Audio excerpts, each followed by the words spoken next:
Jadi intinya adalah penyidik sekarang harus menyampaikan kepada publik apa yang didapat dari serangkaian CCTV-nya ini loh, lengkapnya kayak gini. Kemudian sidik jarinya ini lengkapnya kayak gini. Kemudian mengenai kalau kita mau bicara menjawab mengapa orangnya meninggal itu kira-kira ini sebabnya ini gitu. Itu aja disajikan, inilah nanti dari situ akan muncul.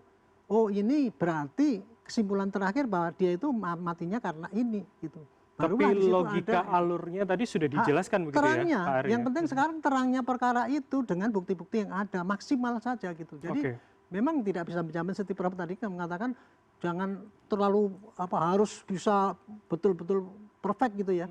Semaksimal yang dia bisa kerjakan itu sepanjang penyidik itu jujur ya apa yang didapat kemudian disajikan nanti biar publik bisa mengambil kesimpulan sendiri. Kira-kira ini sebabnya kayak gini gitu. Tapi kalau Mas Yan tadi mengatakan harus kemudian logika hukumnya disampaikan dengan lebih clear, lebih meyakinkan, lebih humanis, bukankah itu juga berbahaya kemudian ketika itu juga tidak sampai pada masyarakat dengan jelas begitu? Kalau saya menerima tadi dari Bapak mengenai itu, kelemahan polisi sekarang ini Pak ya memang tidak ada kemampuan untuk publik ngomong dengan publik itu nggak saya mengakui itu. Karena polisi sekarang ini hanya yang penting saya udah kerja gitu. Tapi nggak ngerti apa yang pengen diketahui oleh publik itu dia keep nggak jawab gitu. Akhirnya kan polisi dicurigai menutupi kejujuran itu yang kelemahan polisi sampai sekarang.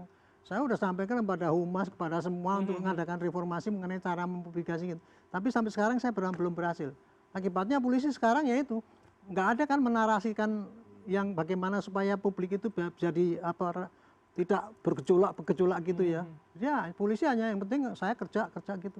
Itu atau mungkin enggak memang kelemahan untuk itu strategi publikasi itu menurut saya sudah ketinggalan zaman. Dulu kan belum ada medsos ya, sekarang ada medsos ini harusnya yang nomor satu polisi itu harus pandai mempublikasi.